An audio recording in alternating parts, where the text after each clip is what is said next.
The air in the 50th floor boardroom was worth more than the oxygen on the street, but it was suffocating. At the head of the polished mahogany table sat Brennan Ashford, heir to a billion-dollar tech empire, and beside him his mistress Katrina Monroe, her hand resting possessively on his. They were there to carve up a king's fortune. Across from them the family lawyer looked on with a stony expression as Brennan spoke his words dripping with venom for his absent pregnant wife. He was painting her as a villain, a gold digger, a woman about to be written out of history. But history, like a loaded gun, was waiting just outside the door. And the woman he was destroying was about to walk in and pull the trigger. The law offices of Cole and Associates occupied the 3 highest floors of the One Vanderbilt Tower, a steel and glass needle piercing the Manhattan skyline. The view from the main conference room was a god's-eye panorama of the city, but no one was looking at it. All eyes were on the man at the head of the table, Brennan Ashford. He had the kind of casual, expensive confidence that came from a lifetime of never hearing the word no. His suit was Tom Ford, his watch a Patek Philippe, and his grief, it seemed, was entirely custom-made for the occasion. His father, Walter Ashford, the titan behind Ashford Innovations, had been buried 2 days ago. Today was the reading of the will, the formal transfer of power, and Brennan was acting less like a grieving son and more like a king ascending his throne. To his right sat his younger sister, Phoebe Ashford, a woman whose life was a curated collection of charity luncheons and equestrian events. Phoebe seemed perpetually lost, her wide, anxious eyes darting between her brother and the lawyer. She clutched a small, jewel-encrusted handbag like a life raft. To Brennan's left, however, was the real focal point of the room's tension. Katrina Monroe. She was stunning in a severe, sculptural way that contrasted sharply with Brennan's wife. Dressed in a form-fitting black dress that was just a shade too provocative for a somber legal meeting, she projected an aura of triumphant ownership. Her perfectly manicured hand, adorned with a canary diamond that was certainly not from Brennan's wife, rested on his forearm. She was a declaration of war made flesh. At the other end of the long table, Mr. Lawrence Cole Walter Ashford's lawyer for 40 years adjusted his glasses. He was a man made of tweed leather-bound books and quiet disappointment. He had watched Brennan grow from a spoiled boy into a man who wore his father's legacy like a costume, and his expression was one of profound professional neutrality that failed to mask a deep personal weariness. "If we're all present," Mr. Cole began, his voice a dry rustle of paper, "we can proceed. The will of Walter Henry Ashford is quite direct." "Let's get on with it, Lawrence," Brennan said, a dismissive wave of his hand. "We all know what it says. Dad knew who built this company with him, who was ready to take it into the future." He squeezed Katrina's hand pointedly. "And who wasn't?" The jab was aimed squarely at his wife, Gracie Davies. The official story, the one Brennan had been spinning for the last 6 months, was that their marriage had tragically crumbled under the weight of his father's illness. That Gracie, cold and calculating, had shown her true colors when the family needed unity the most. The tabloids, fed by anonymous sources that sounded suspiciously like Brennan's publicist, had hinted at her greed, her emotional distance, her unsuitability as the matriarch of the Ashford dynasty. "Where is Gracie Brennan?" Phoebe whispered, her voice trembling slightly.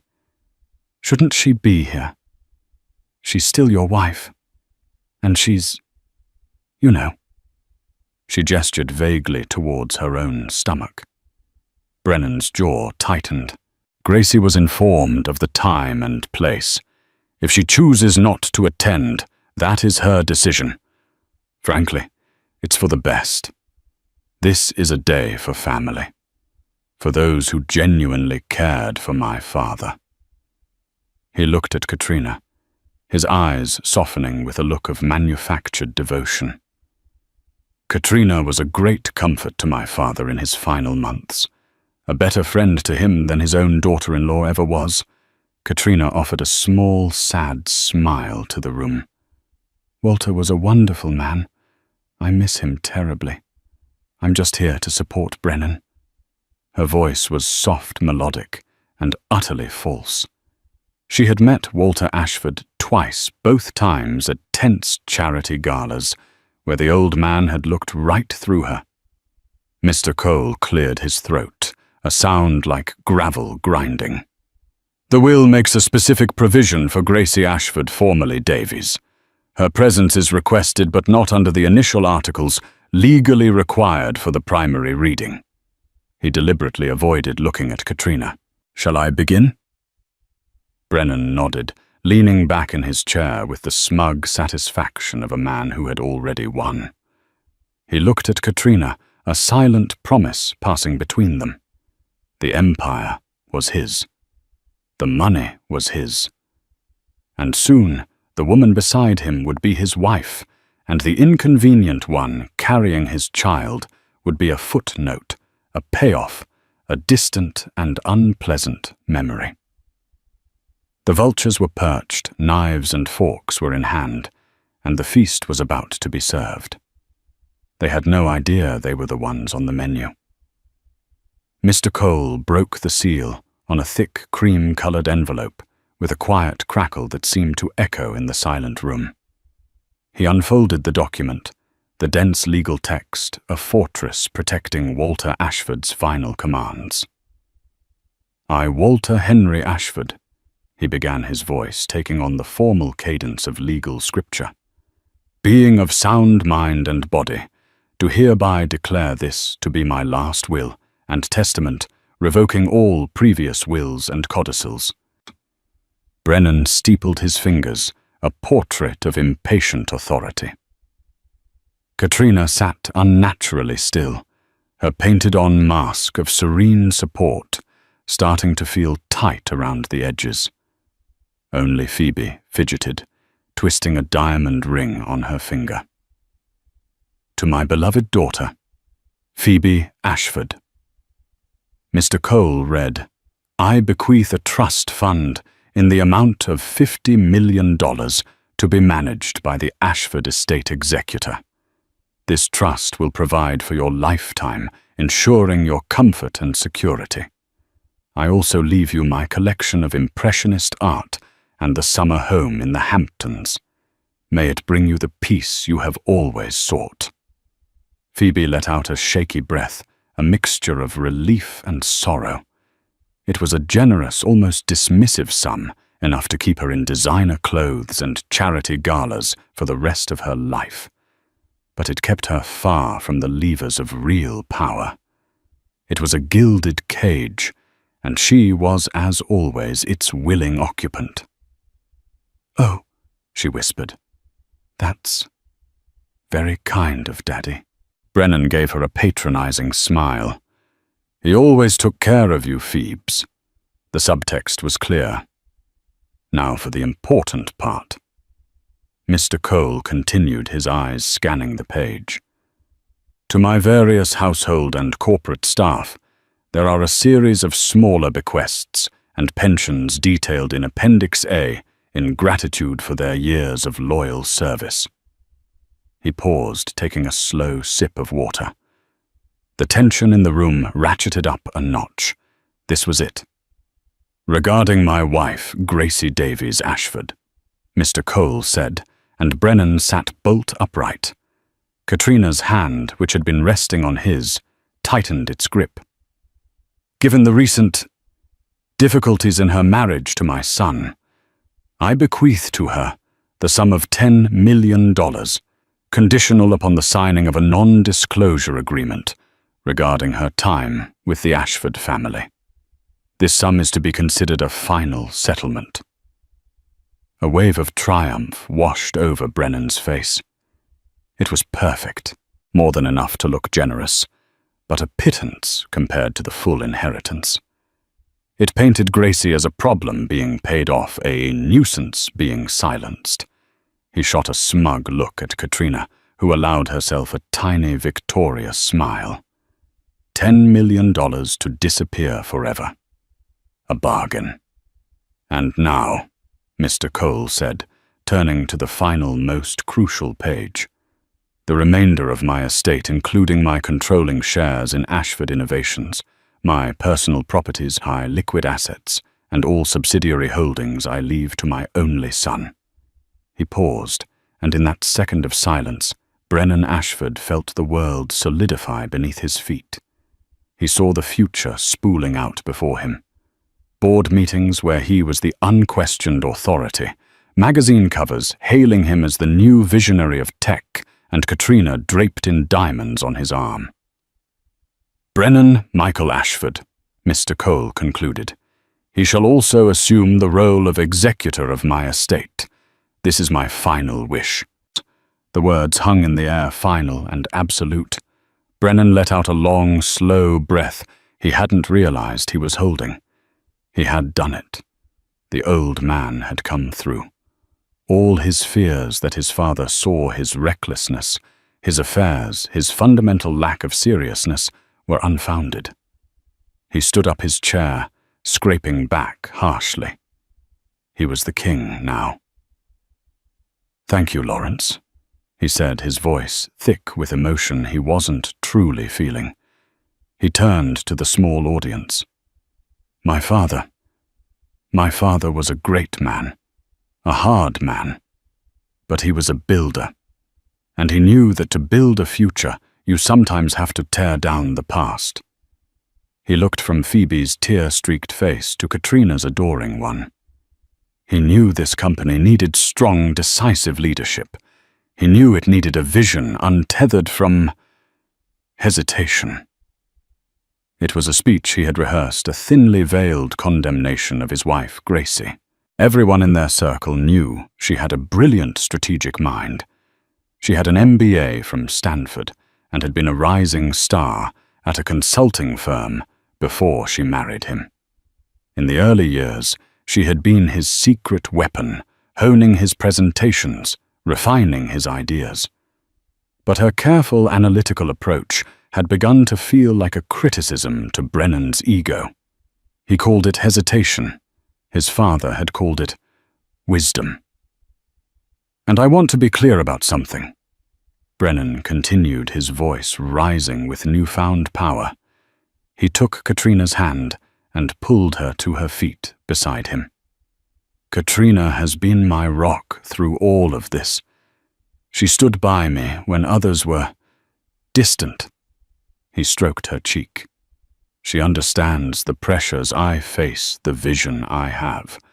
She is the future of this family, and I will not have her or her role in my life questioned by anyone."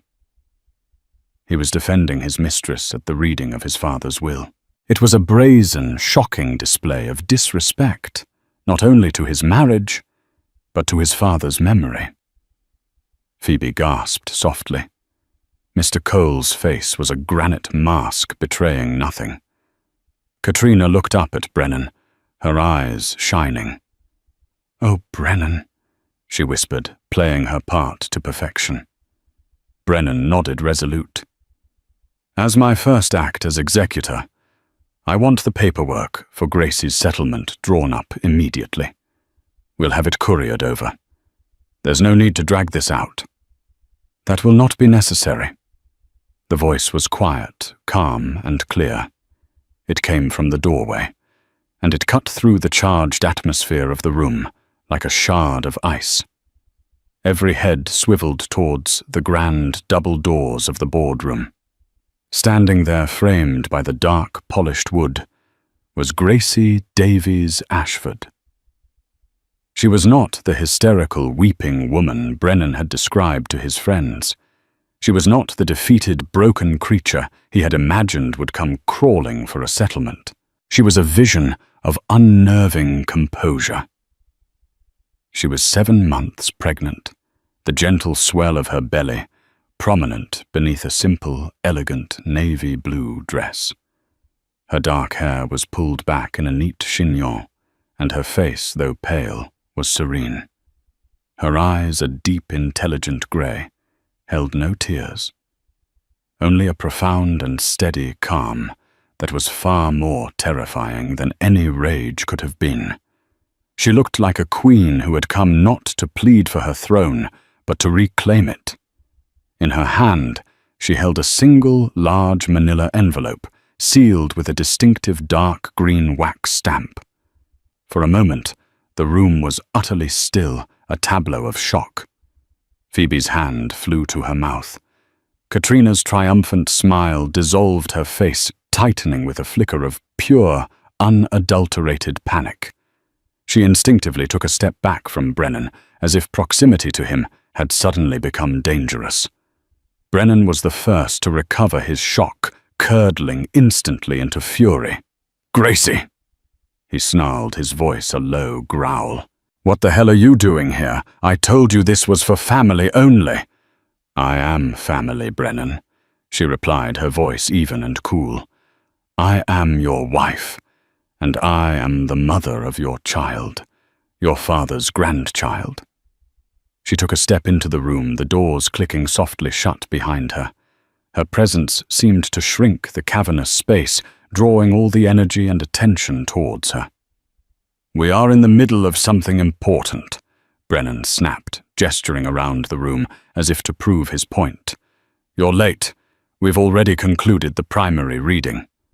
"I'm not late," Gracie said, her gaze shifting from her husband to the lawyer at the end of the table. "I'm right on time. Hello, Mr. Cole." Lawrence Cole inclined his head, a flicker of something unreadable in his old eyes. "Gracie, we are glad you could make it." His tone was markedly more respectful than the one he had used with Brennan. Brennan scoffed a harsh, ugly sound.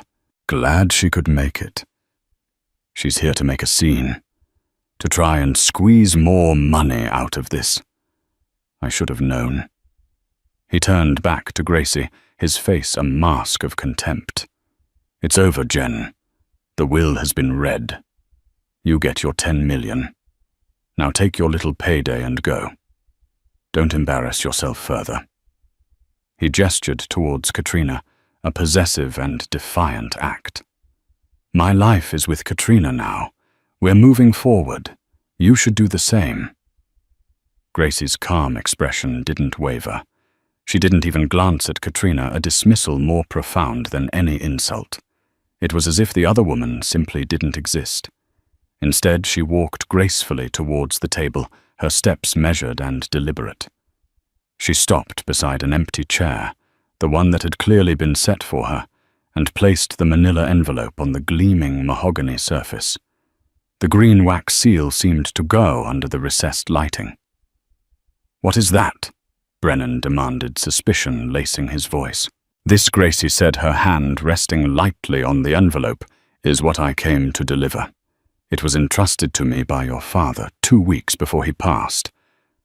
A nervous energy rippled through the room. Phoebe stared at the envelope as if it were a venomous snake. Brennan's bravado faltered, replaced by a flicker of genuine uncertainty. "My father was sick, heavily medicated." "Anything he gave you is irrelevant," he blustered. "He was probably delirious. He wasn't in his right mind." "Oh, he was perfectly lucid, Brennan," Gracie said, her voice dropping a little, taking on a note of intimate memory that excluded everyone else. "He was tired, yes, but his mind was as sharp as ever. Sharper, perhaps. He saw things very, very clearly at the end." She pushed the envelope gently across the polished table until it stopped directly in front of Mr. Cole. "Walter asked me to bring this here today. He instructed me to wait until after the initial will was read. He said it was important for everyone to show their true colors first." Her grey eyes finally moved to her husband, and for the first time a sliver of ice-cold fire was visible within them. "And you, my dear husband, did not disappoint." Mr. Cole picked up the envelope, his long, papery fingers examining the seal. He looked at Brennan, then at Gracie. He knew that seal. It was Walter Ashford's private mark, the one he used for his most confidential and important correspondence. "What does it say, Lawrence?" Brennan demanded, his voice now a little too loud, a little too strained. "It's probably just some sentimental nonsense. A letter." "It does not feel like a letter," Mr. Cole said quietly, testing the weight and stiffness of the envelope. He looked at Gracie. "You are presenting this as a legal document to be entered into the proceedings. I am presenting it as Walter Ashford's final binding directive," Gracie corrected him gently. "He assured me it would clarify his intentions." The word clarify hung in the air, laden with unspoken threat. The gilded cage Brennan had just inherited suddenly felt fragile, its bars made not of gold, but of glass. And Gracie had just brought a hammer. The boardroom had become a pressure cooker. The air, once filled with Brennan's arrogant pronouncements, was now thick with a tense, humming silence. All the power, all the momentum, had shifted from the head of the table to the woman standing quietly by its side. Mr. Cole held the envelope, his expression a careful study in legal impassivity. He ran a thumb over the green wax seal embossed with the distinctive A of the Ashford family crest. "This is indeed Walter's private seal," he confirmed, his voice low and serious. The statement landed like a judge's gavel. It gave the document an immediate, unimpeachable authenticity. Brennan's face was a storm of conflicting emotions, rage, disbelief, and a creeping, snake-like fear. "This is absurd. A theatrical stunt. My father's will has been read. It's done. This is a desperate, last-ditch attempt to contest it by a woman who knows she's been cut out." He turned on Gracie, his voice rising. "What did you do? Jen? Did you bully a sick old man on his deathbed, whisper poison in his ear when he was too weak to fight back?"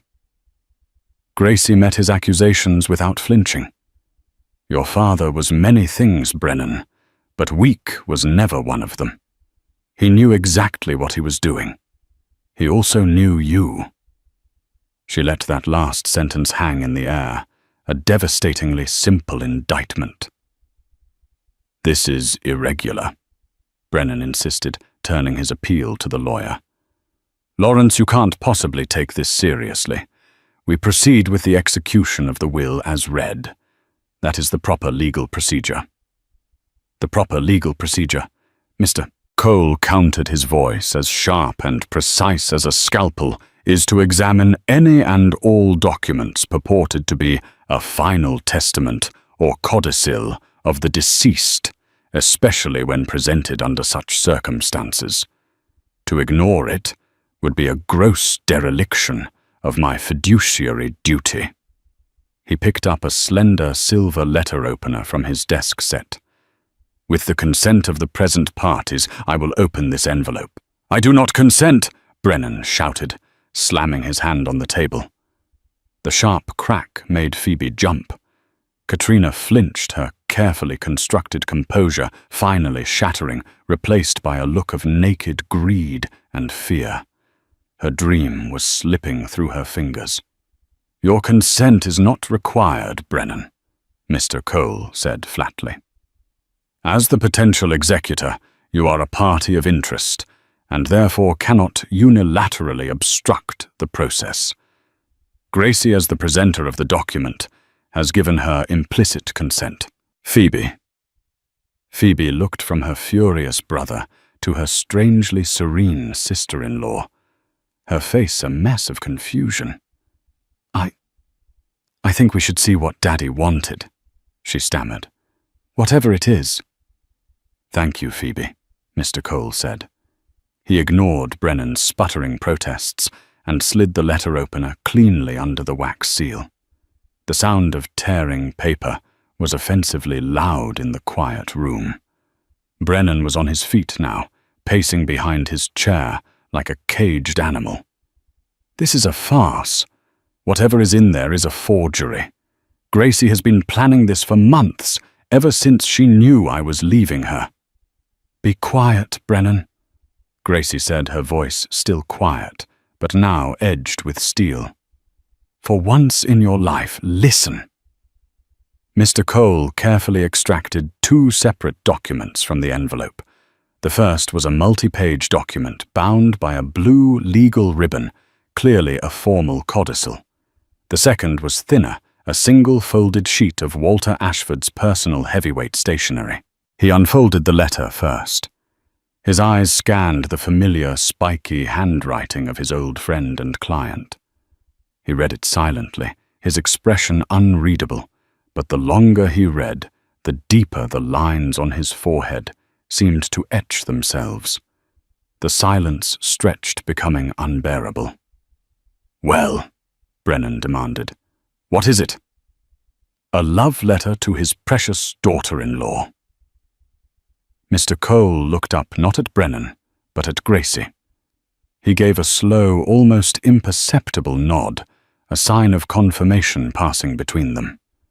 A silent acknowledgement that the plan Walter had set in motion was now officially underway. He then cleared his throat and addressed the room. "This is a letter from Walter," he announced. "It is dated 2 weeks ago. It is signed and his signature is verified by his personal physician, confirming he was of sound mind and not under duress. The letter serves as an explanatory note for the accompanying legal document." He paused, letting the weight of his words settle. "The legal document," he continued, picking up the ribbon-bound papers, "is a duly witnessed and notarized codicil to the last will and testament of Walter Henry Ashford." A collective gasp went through the room.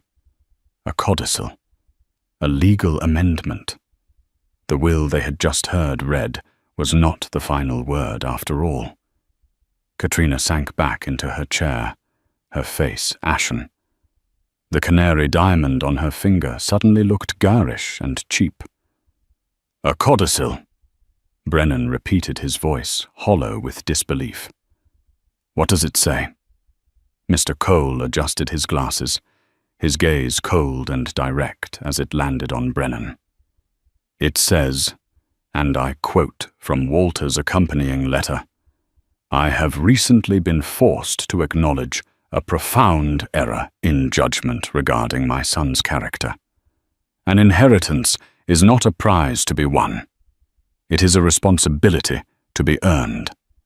A legacy is not a toy to be played with, but a trust to be honored." He then picked up the codicil itself. "This document fundamentally alters the disposition of the estate as previously outlined. It begins with the invocation of a new clause." He looked directly at Brennan, his eyes seeming to bore right through him. "It is entitled Article 7, the Morality and Fidelity Clause." The phrase "morality and fidelity clause" landed in the center of the room like a grenade. Brennan stared at Mr. Cole, his face slack with a dawning, horrified comprehension. "A what clause?" He stammered, the words catching in his throat. "A morality and fidelity clause."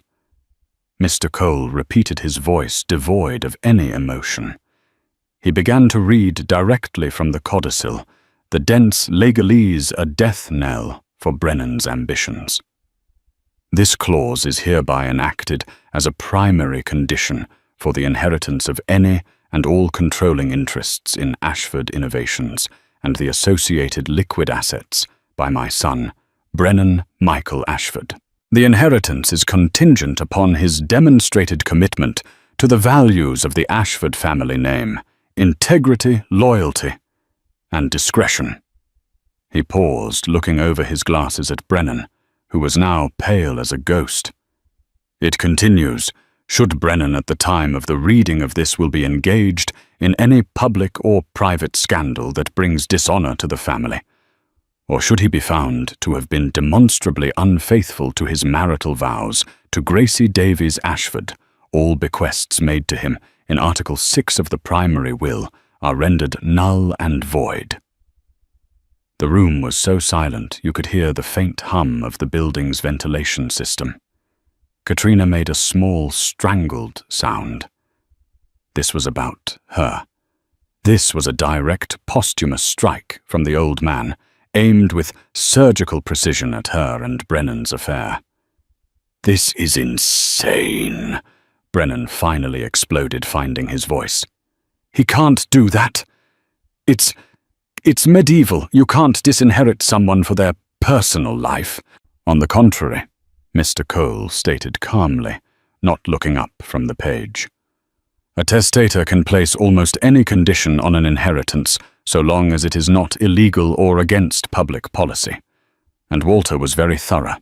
He specifically cites the protection of the company's brand and shareholder value from the potential fallout of reckless personal behavior. It is perfectly legal and perfectly binding." Brennan whirled on Gracie, his eyes wild with accusation.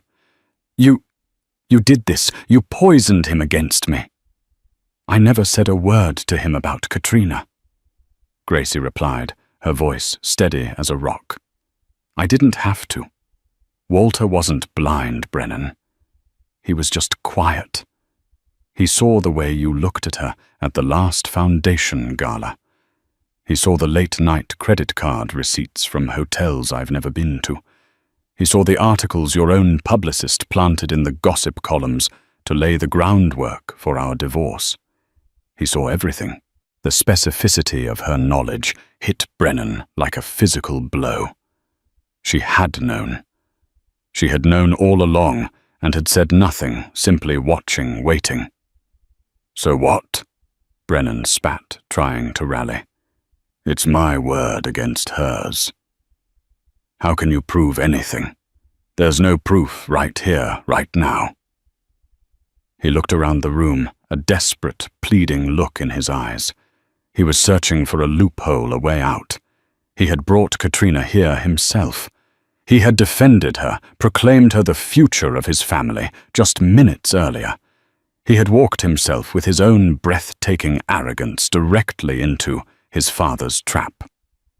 "I believe," Mr. Cole said, his voice laced with an almost imperceptible touch of irony, "that your own impassioned speech a few moments ago, defending Ms. Monroe and declaring your intention to build a life with her in the presence of 3 witnesses, would be considered demonstrably unfaithful by any court in this state." Checkmate. The trap had sprung. But Walter Ashford was not finished. The clause was the sword, but the old man had forged a second, even more devastating weapon. Mr. Cole put down the codicil. "This clause effectively voids your inheritance of the company and the bulk of the estate, Brennan. The codicil dictates that in this event, the entire portion bequeathed to you would be placed into a charitable trust, the Walter Ashford Foundation for Ethical Innovation." For a second, it seemed that was the end of it. The company lost the money gone, all of it funneled into a charity. A complete and total disinheritance. Brennan looked crushed, but a part of him almost seemed relieved. If he couldn't have it, at least Gracie couldn't either. But then Mr. Cole picked up the manila envelope again. There was still a document inside.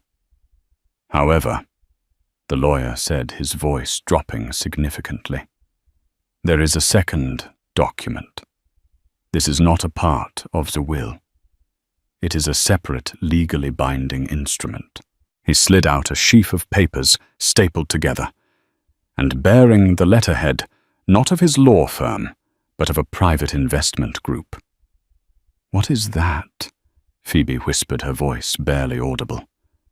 This, Mr. Cole announced, is a private partnership and management transfer agreement for Ashford Innovations executed between Walter Ashford and Gracie Davies Ashford. The second bombshell was more powerful than the first. Brennan stared, his mouth agape. A partnership? What are you talking about? She never worked for the company. That's where you're wrong, Gracie said softly, speaking for the first time since the revelation. For the last 18 months, after you started losing interest in the actual work and became more interested in the lifestyle I've been meeting with your father. Secretly. She painted a picture that Brennan could barely comprehend. Late-night calls, weekend meetings at the city library. Walter, disillusioned with his son's lack of vision, had found a willing and brilliant apprentice in his daughter-in-law.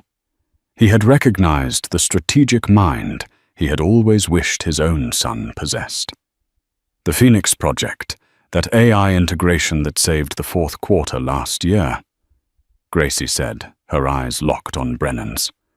That was my proposal. The pivot to sustainable tech that landed the company on the cover of Wired Walter, and I drafted that plan on my kitchen table. He was mentoring me, Brennan. He was teaching me how to run his company, because he knew he couldn't trust it to you. Mr. Cole held up the final document. This agreement establishes a new controlling entity for Ashford Innovations. It bypasses the will entirely. Upon Walter's death, his 51% controlling stake in the company was not to be transferred to his estate, but was automatically sold for a nominal sum of $1 to this pre-established entity, an entity for which Gracie Davies Ashford is the sole director and majority shareholder. He let the words sink in. Brennan hadn't just been disinherited. He had been surgically removed. The company wasn't going to charity, it was going to Gracie. The document stipulates the shares are to be held in trust for her and for the natural-born heir of the Ashford lineage, her child, Mr. Cole concluded. Brennan, you are left with the Manhattan penthouse, which was in your name already, and a personal trust fund your grandfather set up for you years ago. It is a substantial amount by any normal standard, but you no longer have any connection to or control over Ashford Innovations. The empire was gone. The throne he had been so eager to claim had just vanished from beneath him, reappearing under the woman he had tried to cast aside. The true papers weren't just a will. They were a corporate coup executed from beyond the grave. And Gracie wasn't just the grieving widow. She was the new CEO. The silence that followed Mr. Cole's final pronouncement was a living thing, heavy and suffocating. For a long, drawn-out moment, Brennan Ashford simply stood there, his face a canvas of utter devastation.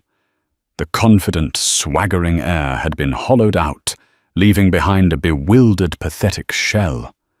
The crown he had placed on his own head had shattered into a million pieces.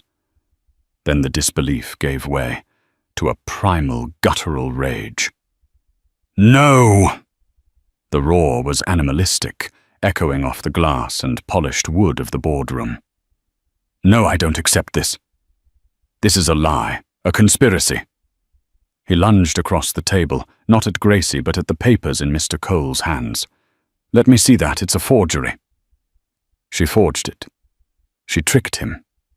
Mr. Cole, with the surprising quickness of an old man who has dealt with his share of tantrums, pulled the documents back, holding them protectively to his chest. Brennan, control yourself. These documents are ironclad. They have been authenticated. Walter's signature is on every page, witnessed by an independent counsel and 2 members of his board. Brennan's wild eyes darted around the room, looking for an ally for anyone who would validate his sense of cosmic injustice. He looked at his sister Phoebe, who was staring at Gracie with a new dawning expression of awe and confusion. No help there. His gaze finally landed on Katrina, the woman he had defended, the woman he had sacrificed an empire for. "Katrina," he pleaded, his voice cracking. Tell them how she manipulated him, how she was never there for him." But Katrina Monroe was a creature of calculated survival. She had hitched her wagon to a stallion and just discovered he was a gelding. The mask of the loving, supportive partner was gone, replaced by a shrewish, panicked fury. "You told me it was yours!" She shrieked, her voice high and sharp. She wasn't looking at Brennan with sympathy, but with the utter contempt of a predator whose prey has just dissolved into dust. "You swore to me. You said your father was an old fool who adored you. You promised me everything. I thought it was—" Brennan yelled back, gesturing helplessly. "He was my father. Some son you are." Katrina shot back, her carefully curated elegance completely gone. She pointed a shaking, red-nailed finger at him. "You lost it all. For what? For her." She turned her venom on Gracie. "You think you're so clever, don't you? Sitting there all smug with your belly." Gracie didn't rise to the bait. She simply looked at Katrina, a flicker of something almost like pity in her eyes. "This was never about you, Katrina. You were just a symptom of the problem, a predictable one." The casual, clinical dismissal was more infuriating to Katrina than any insult. "I loved him," she cried, a last desperate gamble at playing the victim. "You loved the idea of him," Gracie corrected her, her voice soft but firm. "You loved the Ashford name, the penthouses, the private jets. You never once asked him about his work, his passions, his fears. You just saw a prize, and you tried to claim it. I can't even be angry at you. It's just what you are." Defeated, exposed, and stripped of her leverage, Katrina grabbed her ridiculously expensive handbag from the floor. "This is a nightmare," she hissed primarily to herself. She shot one last, hate-filled glare at Brennan. "Don't you dare call me!"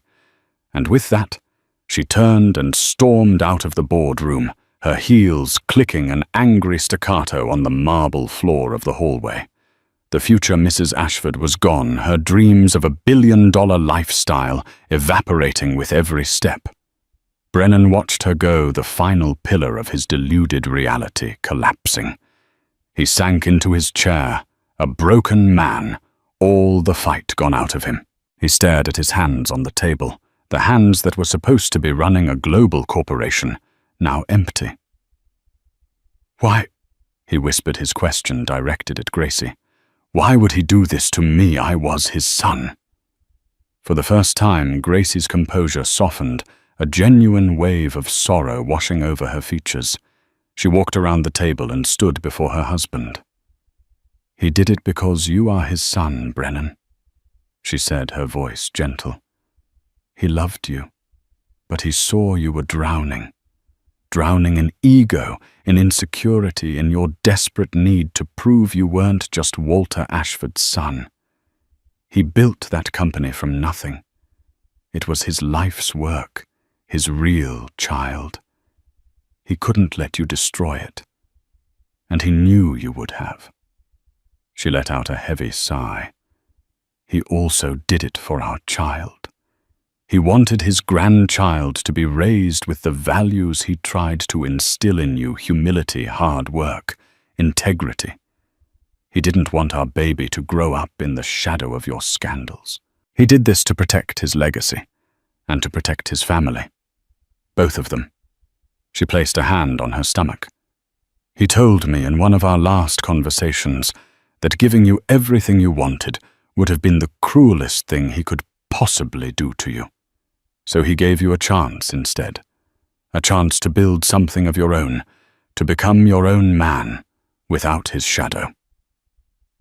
The explanation was not one of vengeance, but of a harsh, painful love. It was a truth more devastating to Brennan than any simple disinheritance. His father hadn't done this out of hate, but out of a profound and utter lack of faith. Mr. Cole cleared his throat, bringing the raw emotional moment back to the business at hand. "Brennan, I think it would be best if you left now. We have a lot of paperwork to get through." He looked at Gracie. "Madam Chairman." The new title hung in the air.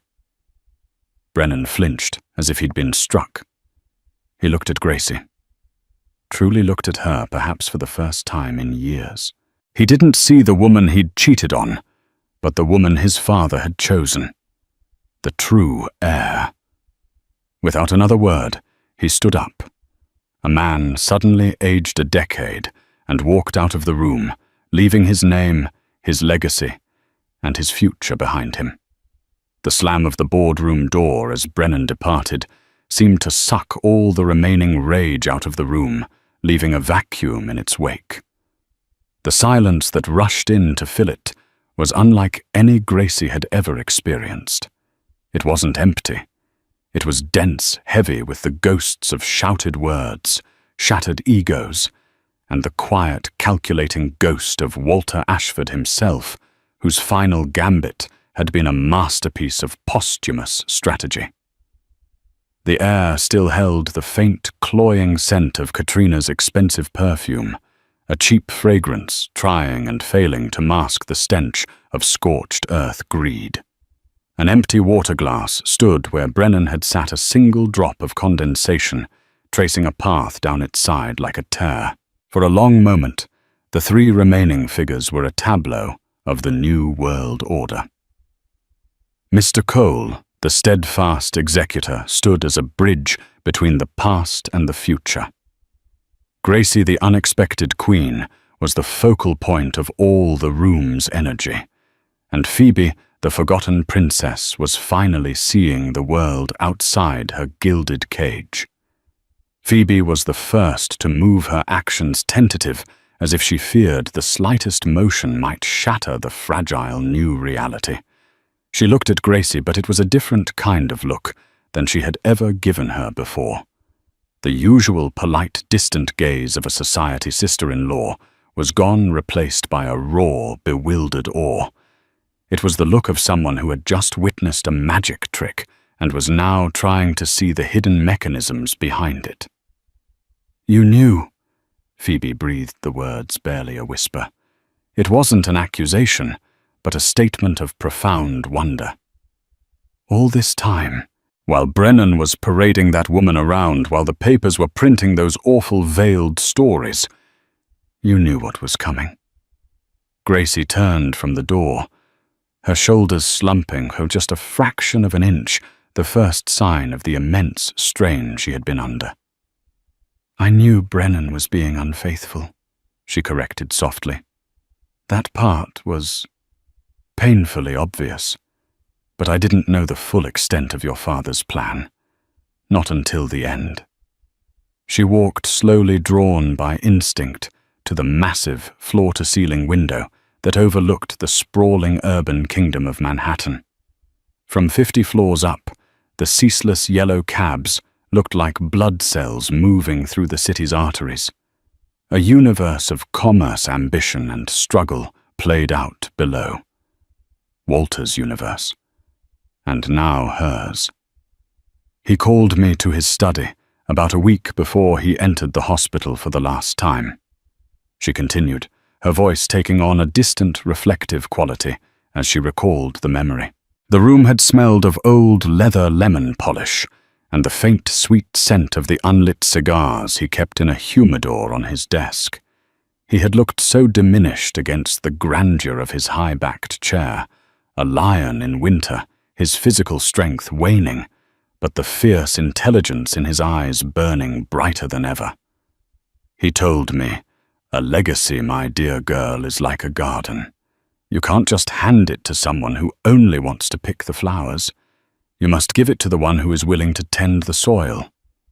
He said he'd spent years watching Brennan, and that he saw a man who would burn the garden down just to complain about the ashes. Gracie traced a line on the cool glass with her fingertip. "He apologized to me for Brennan, for the humiliation. He said he saw the daughter he never had in me, someone who understood that power wasn't a prize, but a profound responsibility. Then he showed me the documents. The codicil, the partnership agreement. He made me promise I would see it through. He said I had to wait to let Brennan walk into the trap himself. It was the only way it would be final. The only way the board would understand the necessity of it. She turned back to face Phoebe, her eyes glistening with unshed tears. It was the hardest promise I have ever had to make. To smile through family dinners while my heart was breaking to carry his grandchild, while his own son was trying to erase me, to listen to whispers and read gossip and remain silent. It felt like a betrayal every single day. But I owed your father. He saw me. He believed in me when my own husband looked right through me. Phoebe's carefully maintained composure finally crumbled. A sob escaped her lips, and she moved across the room, closing the distance between them. In a gesture that was completely out of character for the usually reserved and image-conscious woman, she wrapped her arms around Gracie in a hug that was both fierce and fragile. "I'm so sorry, Jen." She wept into her sister-in-law's shoulder. "I'm sorry I was so blind. I saw the way Brennan treated you, how he dismissed your ideas. I never stood up to him. No one ever did. I believed the stories because it was easier than confronting him." She pulled back her mascara-smudged eyes, finding Gracie's. "Daddy knew what he was doing. He always did. He put the family in the right hands." Her gaze dropped to Gracie's belly, and a watery, genuine smile broke through her tears. He put his future in the right hands. A real warm smile finally touched Gracie's lips, reaching her tired eyes. "Thank you, Phoebe. That means more than you know." And Cole, who had been quietly and discreetly arranging the documents into neat piles, finally spoke his practical tone, grounding the raw, emotional moment. "Phoebe is right, Gracie. Walter made the correct choice. But it will not be an easy one." He gestured to the papers on the table. "The board of directors is comprised of men who were loyal to your father, yes. But they are also conservative, old-school industrialists. They will see a 30-something woman, his son's estranged wife, no less taking over a billion-dollar legacy. They will be more than skeptical. Some will be hostile. You will have to prove yourself from the very first moment. Are you truly ready for the fight that comes next?" His question was not a challenge, but a final, necessary test. Was she ready for the weight of it all? Gracie took a deep, steadying breath. She looked from Phoebe's hopeful face to Mr. Cole's serious one. She looked at the documents on the table, the instruments of her liberation and her life's new purpose. Then she looked at the empty chair at the head of the table. It was more than a piece of furniture. It was a symbol, carved from dark walnut, upholstered in rich bottle-green leather, worn smooth by decades of Walter Ashford's presence. It was the seat of power. The throne. Brennan had seen it as a prize, a place to sit and be admired. Gracie saw it for what it was, a mantle. A heavy, lonely, and profoundly important responsibility. With a newfound grace and purpose, she walked to the head of the table. She didn't sit. Instead, she stood behind the chair, placing her hands on its solid, carved shoulders. She could feel the faint grain of the wood under her palms, a tangible link to the man who had entrusted her with his life's work. She was no longer just Gracie Davies, the brilliant consultant. She was no longer Gracie Ashford, the wronged wife. She was the guardian of a legacy, the architect of a future, the mother of the heir. She was everything Walter had needed her to be. "Yes, Mr. Cole," she said, and her voice was transformed. The quiet, gentle tone was gone, replaced by a clear, confident command that rang with an authority she hadn't known she possessed. "I am ready." Her eyes met his, and a silent understanding passed between them. The king was dead. A new era had begun. She gave the chair a final resolute touch, a silent promise to its former occupant. "Get the board on a conference call," she ordered, her voice crisp and decisive. "Inform them there has been a change in leadership. They have a new chairman to meet." She paused, a flicker of steel in her eyes. "And we have work to do." And so in the silent aftermath of a corporate earthquake, Gracie Ashford stood not as a victor gloating over the spoils of war, but as a leader stepping into the role she was always meant to have. This wasn't a story about revenge. It was a story about justice. It's a powerful reminder that true strength isn't about being the loudest voice in the room, but about having the patience, the intelligence, and the courage to play the long game. Walter Ashford didn't just leave his company to his daughter-in-law. He left it in the hands of the only person who truly understood its value and had the character to protect it for the next generation. A true legacy isn't what you leave for people. It's what you leave inside them. If this story of justice resonated with you, and if you believe that character is the ultimate inheritance, then let us know in the comments. Drop a Justice for Jen below to show your support. Don't forget to hit that like button, share this story with someone who needs to see the underdog win, and subscribe to our channel for more real-life stories where the truth always finds its light. Thank you for listening.